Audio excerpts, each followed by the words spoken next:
תודה רבה לפרופסור הראל על ההרצאה המרתקת. אני יודע שהיו עוד שאלות, אבל לצערנו אנחנו קצת קצרים בזמן. ההרצאה הבאה שלנו היא מרחוק, שתינתן על ידי פרופסור וולפגנג גלנזל. אנחנו נעלה אותו לרגע כאן בזום, פשוט כי... כן, פשוט הוא לא יכול היה להגיע מהסיבות הברורות, כאשר הכנס הזה תוכנן עדיין לא כל כך היו טיסות בינלאומיות.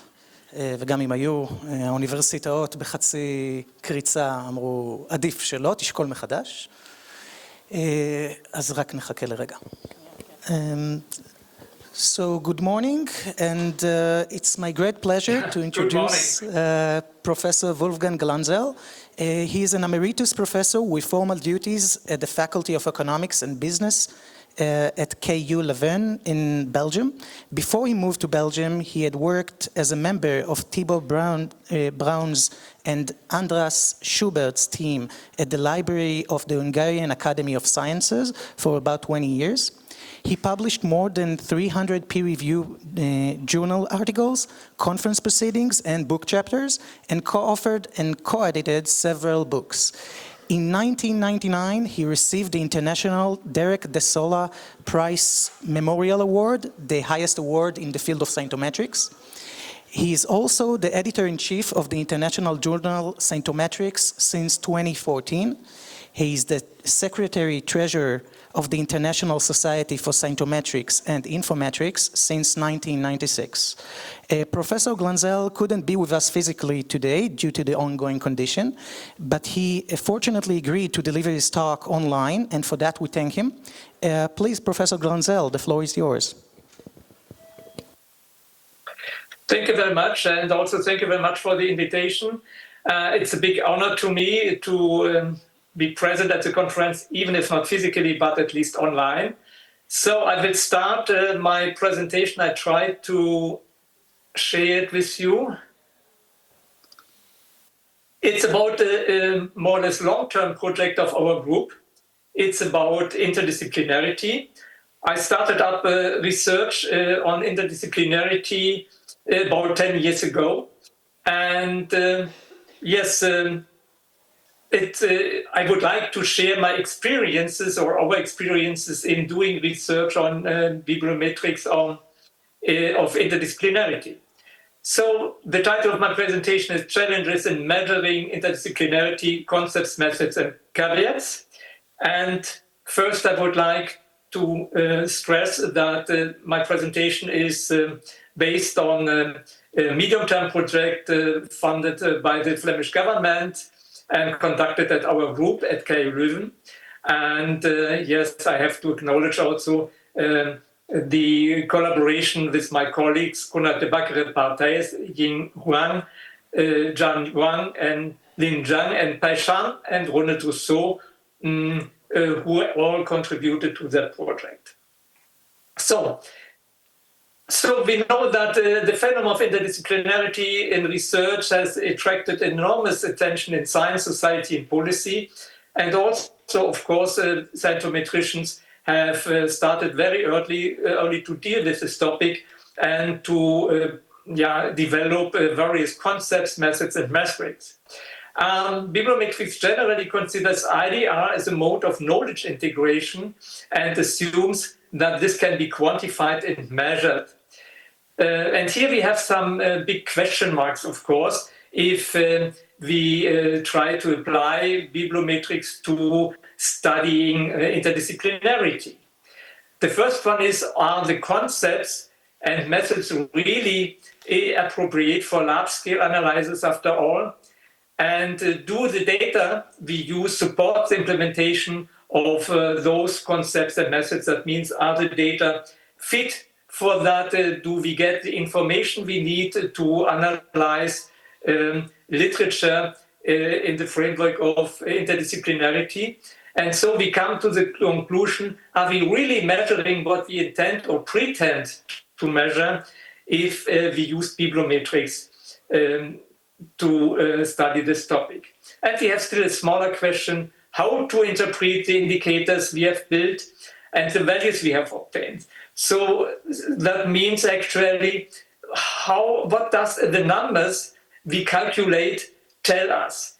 And how large is large, so to speak? Is it better to have a larger share of a larger extent of interdisciplinarity, or is it not material?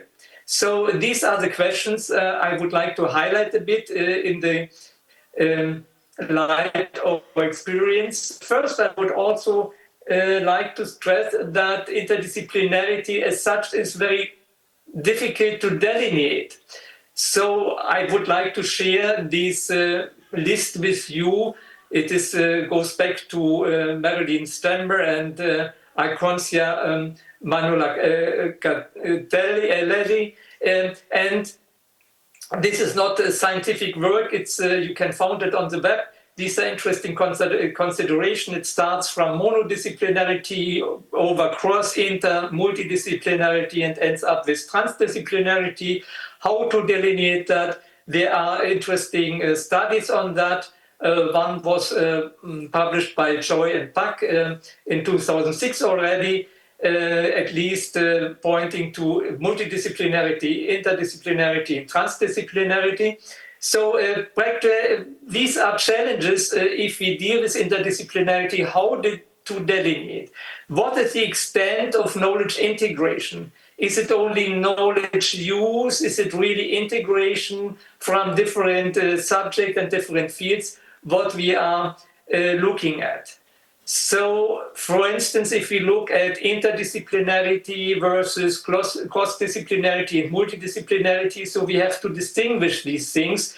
It's very easy to distinguish, so to speak, multidisciplinarity between multi and interdisciplinarity, because multidisciplinarity occurs, for instance, in a journal, in an institutions, where publications are on different topics published in the same journals, but there's no connections between these topics and these papers. Or you have departments in large institutions who are doing research or conducting research on different topics and different subjects, but they are not, their research is not really interacting. Of course, there might be some collaboration, but this is something different. So interdisciplinarity should integrate knowledge from different several disciplines and blurs the borderlines between them. So cross-disciplinarity uses knowledge from different disciplines, but does not integrate that. And of course, as I told you, multidisciplinarity does not challenge the borderlines and manifest the summation of or juxtaposition of disciplines. That means interdisciplinarity can be confused with multidisciplinarity at higher levels of integrations. If you look at journals, institutions, this is uncoupled versus integrated knowledge we have to distinguish here. And if we detect interdisciplinarity, it's more convenient at an individual level, but it may be confused with cross-disciplinarity here. So knowledge use versus knowledge integration. And to show you how difficult it is in the light of the different manifestations of interdisciplinarity, we look at administration, institutions, education skills, and cognitions. So if you look at a researcher is certainly in affiliation through employment. That's the organizational manifestation. In a researcher has a certain qualification, education. But you can also look at applications, funding, for instance, which gives some idea about administration. And you have a research output that is publication, patents, which is rather a cognitive issue. So before we can speak about interdisciplinarity, research output, we have to assign this output to disciplines. And here we can use different approaches. Of course, the administrative one I mentioned, we do it based, for instance, for funding application, which is applied to a certain panel at the funding organization, and the panels have applied different subject classifications for that. You can do that via the affiliation. For instance, if you look at departments, you have a department in a different subject, of course, a different field. You can also look at the skills of the researcher. For instance, if you look at me, you will see that it's sometimes a bit bewildering, because if you look at my skill, I'm a mathematician. I'm affiliated within a department of business and economics. And if I apply for a project, it might be in information science. So you have already 3 different ways of assigning my research to disciplines. And if you look at my publications, you might find that I have published in different fields. I've published in mathematics and physics, in viticulture, even in cardiology, in oncology, in several fields. So you have on top of that a 4th assignment. So, and this is a bit a challenge to conduct research on interdisciplinarity by bibliometric means. So the administrational approach is often not reliable, and the educational approach is also sometimes misleading, because many scientists start up their career, study something, and start up their career in a field and move to another one. But you have still 2 options to use the organization, because the affiliation certainly tells you something about the research that is conducted there. And if you look at the research output, or in terms of publications or patents even, then you have classification schemes to provide some information on the topic that of the paper. So to give an example of one of my papers, I have collaborated here with Lieven Vaughan, with Amanda Cape Davis and Christopher Korch. And this is a paper on oncology. It's about a misidentified cell lines, HeLa. That's Henriette Lex. It's an immortalized sample of cancer cells.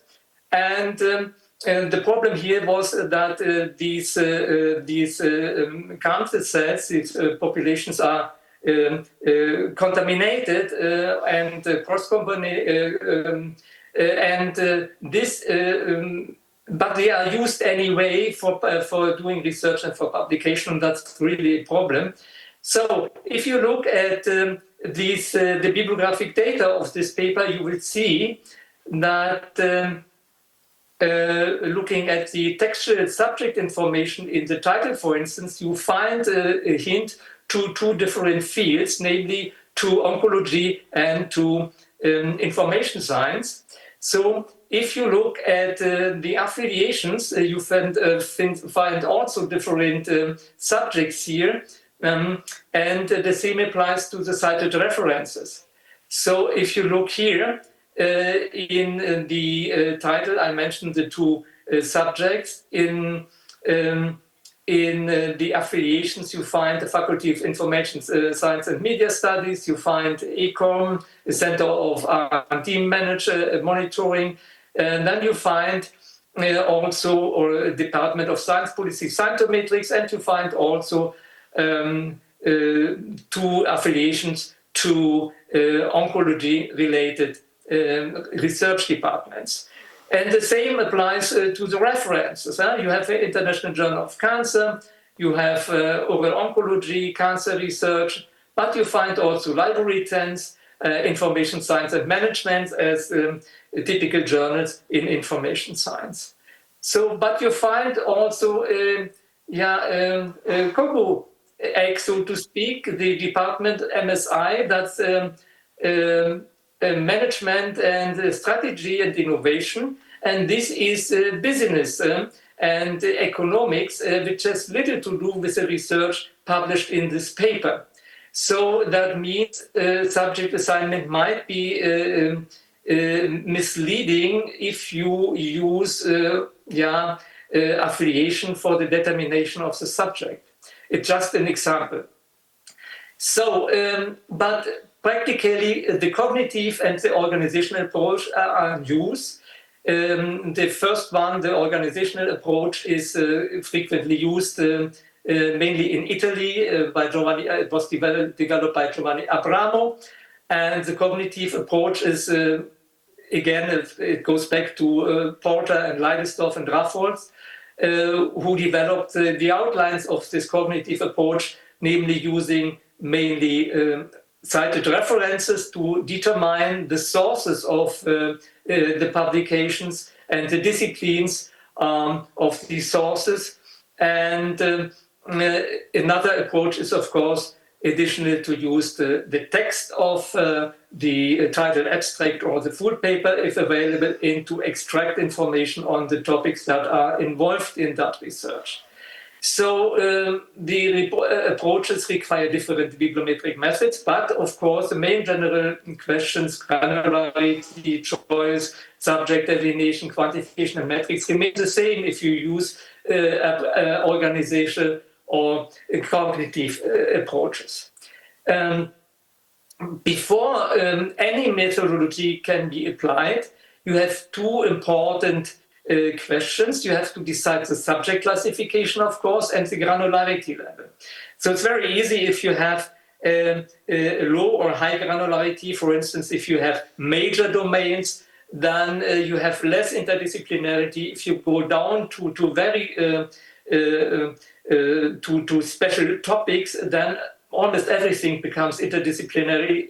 Even within mathematics, for instance, you have to decide if you go for are you in a very low level, so to speak, and have a high granularity. If you look at topics, for instance, then it might occur that for instance, stochastic geometry, which is mathematics, but could be considered interdisciplinary because it combines probability theory with geometry. If you are on a very high level with a low granularity, then you have, for instance, just physics, chemistry, life sciences, then you have less interdisciplinarity. So you need a good level for your granularity to have a sound background for speaking about interdisciplinarity.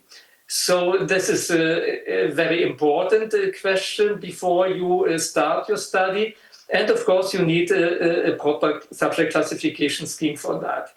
So if you apply the cognitive approach, then of course you can use references or keywords to identify your subjects.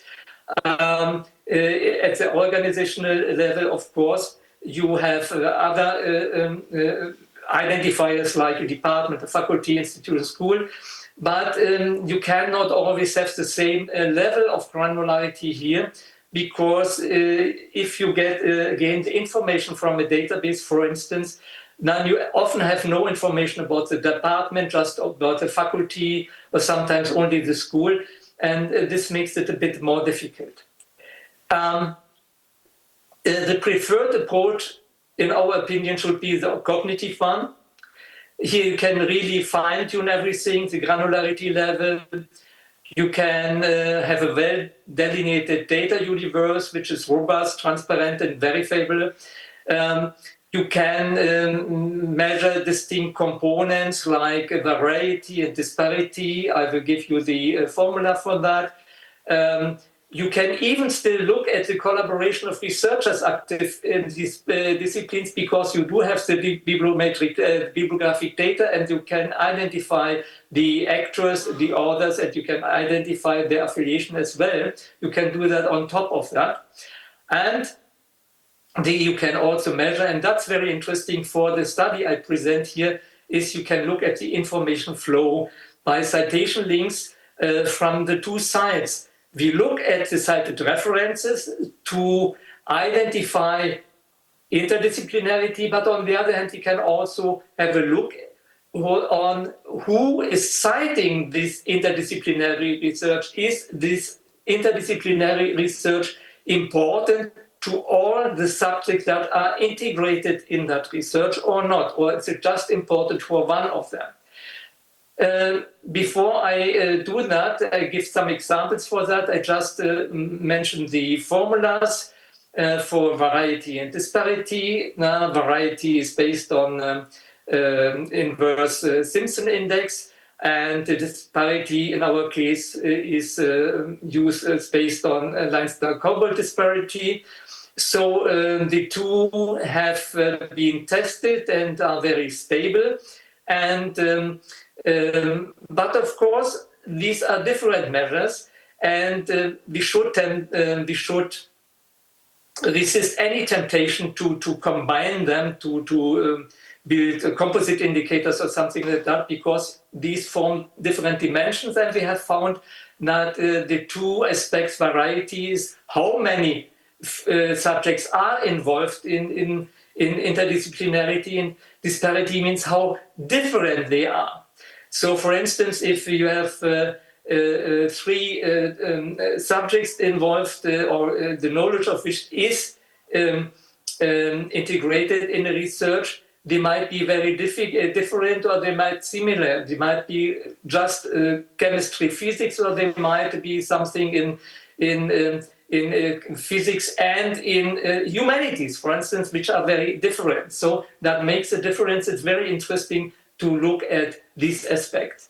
So, and we looked actually at low variety values. That means only one or two or three subjects are involved.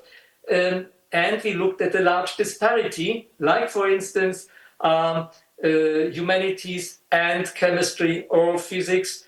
And that gives a hint to interesting cases of interdisciplinarity, but it might only be just cross-disciplinarity. And this is what I would like to show you.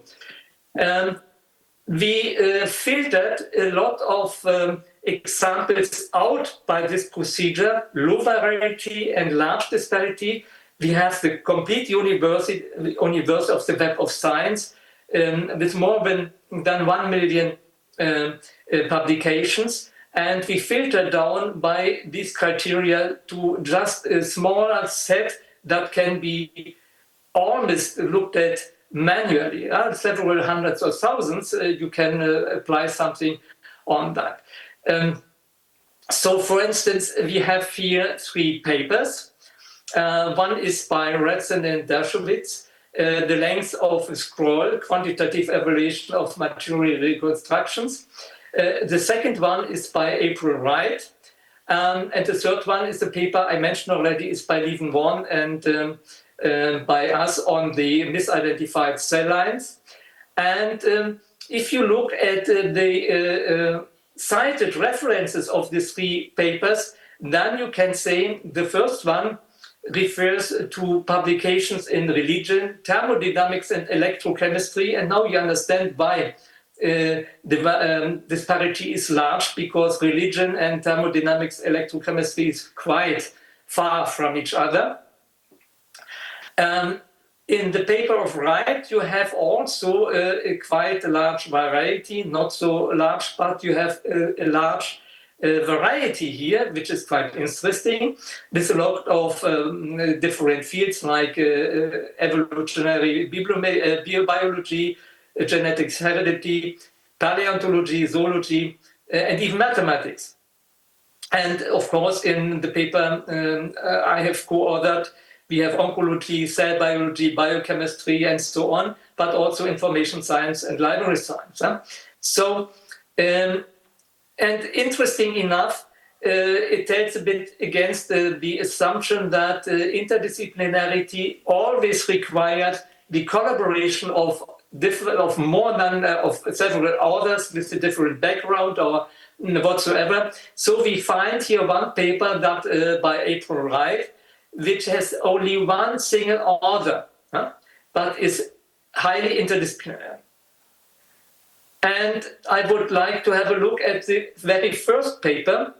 And here you see the cited, among the cited references, you find that one, the first one, the ultra-shallow junctions of micron technologies and beyond, which is it's assigned to thermodynamics and electrochemistry. And the second one, the book of Malachi, and the formation of the book of the 12, which is religion and maybe archaeology a bit. So this deserves a closer look. Huh? And if we look at, this is a replication of what I have presented before, the cited references and their subjects. And now we look at the citing literature, the literature that is citing the three papers. Then you find to the first one, it's only religion, and there's also one in information science and library science, which is quite related, I would say here, but there is no citation in thermodynamics, electrochemistry to this paper. And this allows the conclusion that this is not really a knowledge integration, it's a knowledge use, because what is used here, it is a non-invasive technique to read, to detect and read the text of the scrolls without opening the scrolls. It's that means a technique, an instrument is used here, and the background of this instrument, of the methodology, is cited in the paper, but this paper itself, the scientific results of this research, is not relevant for those the community that has developed the techniques for the non-invasive screening of the scrolls.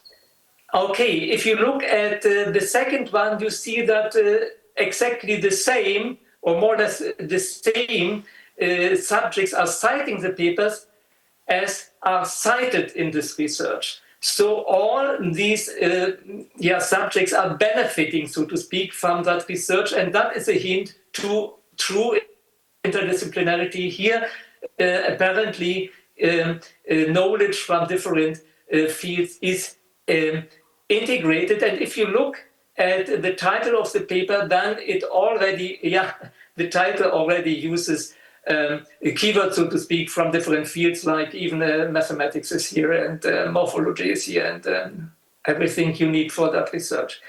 And we had a look at the paper with Lieven-Worn, where we have seen in the title already the combination of oncology and information science. And this is also reflected by the citing papers, and you see here that even more subjects are citing this paper than are cited. Okay, so how can we do it in a more systematic way?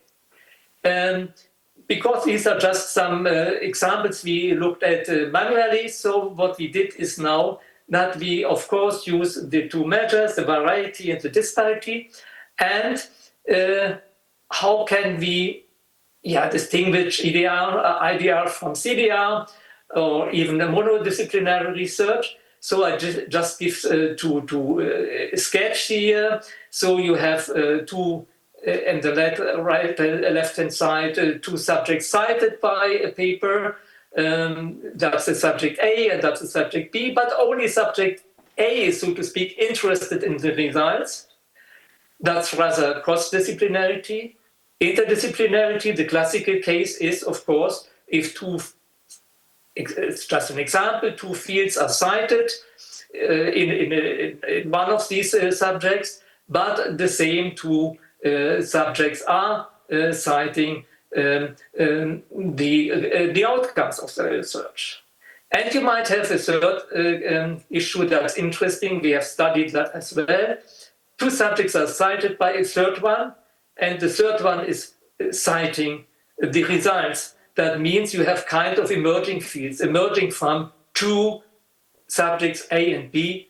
The third one, C, is emerging. And now we come to the system we have developed.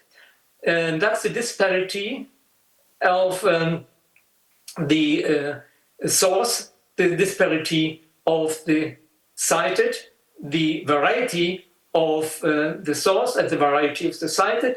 And this is a similarity of the cited set of cited subjects and the citing ones. So if I go back, so we can develop a similarity measure. It's actually a cosine similarity of the cited and the citing one.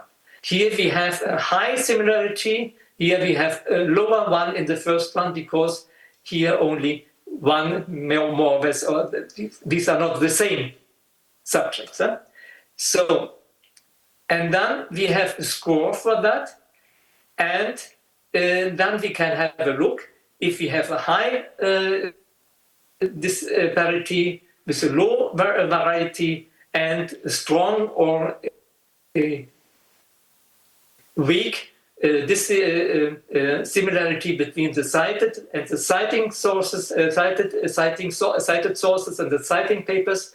Then we can conclude something about, so to speak, the quality of interdisciplinarity. Is it more tending to kind of knowledge use only, or is it really a true integration of knowledge? And is it of relevance to all the fields that are included, or is there a new field emerging maybe? This is quite an interesting study, so it helps you distinguish between different shades of interdisciplinarity without giving a quality on how much is much. It's more a qualitative conclusion on what we found here.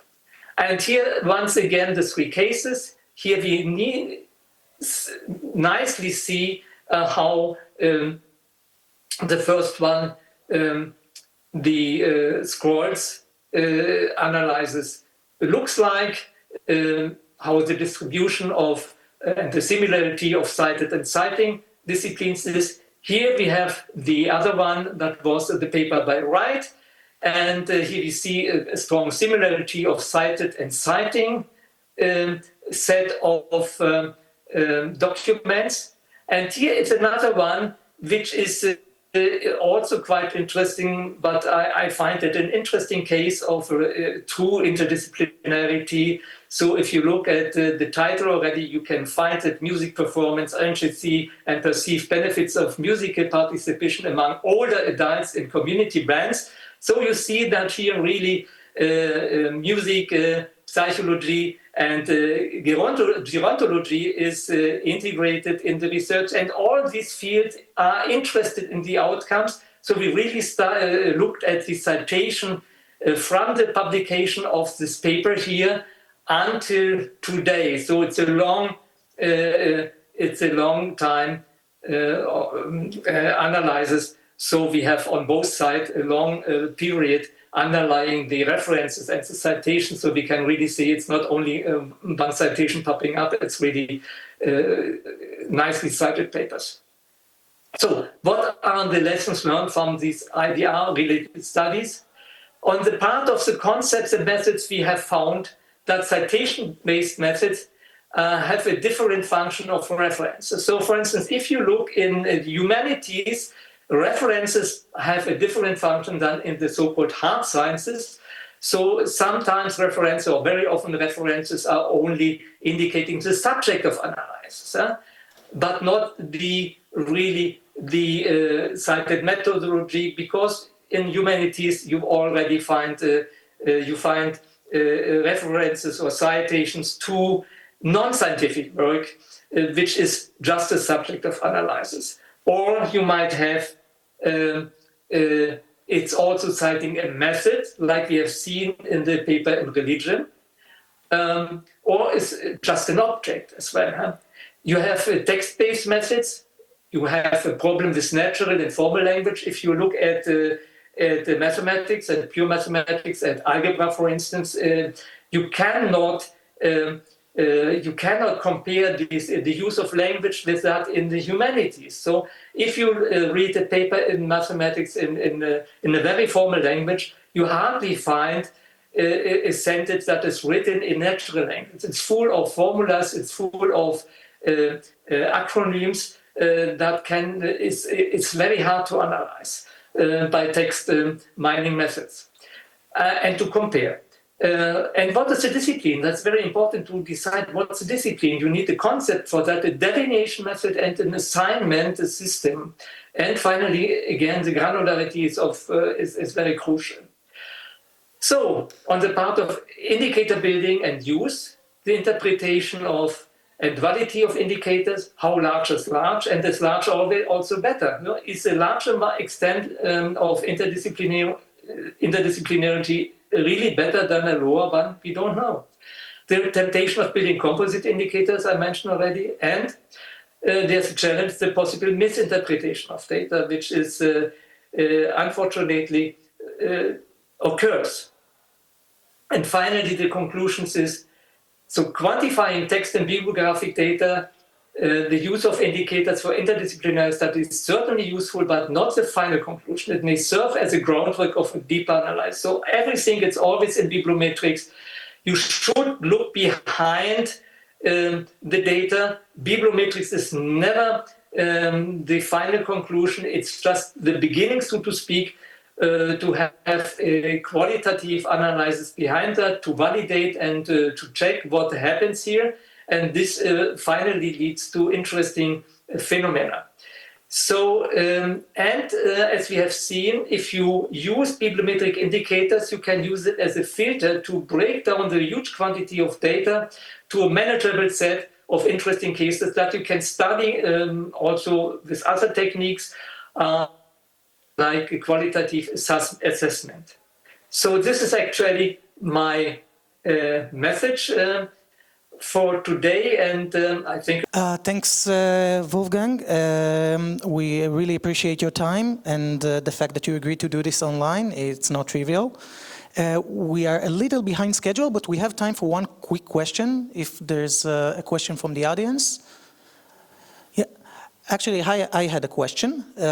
In your second to last slide, in slide 26, you mentioned one of the challenges as defining what discipline is.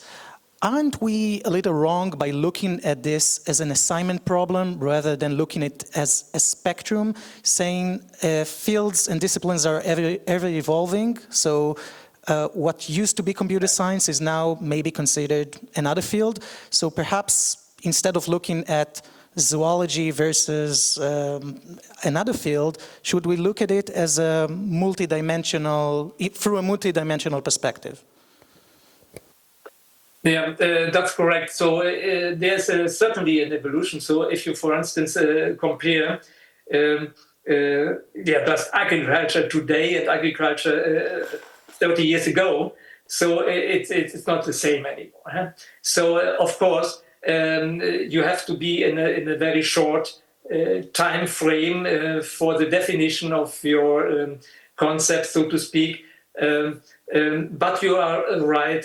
And that's also here, also granularity comes into the picture. So if it is too broad, then you have certainly all the evolutions, all the dynamics of the fields you have to take into account. You have to break down a bit more I would not say topics, to have it more under control. So the concept here is really a major issue. Because also interdisciplinarity has, of course, an impact on the evolution of these fields. So because the influence of a field that has, or the knowledge of which has been already been integrated, is shaping the field.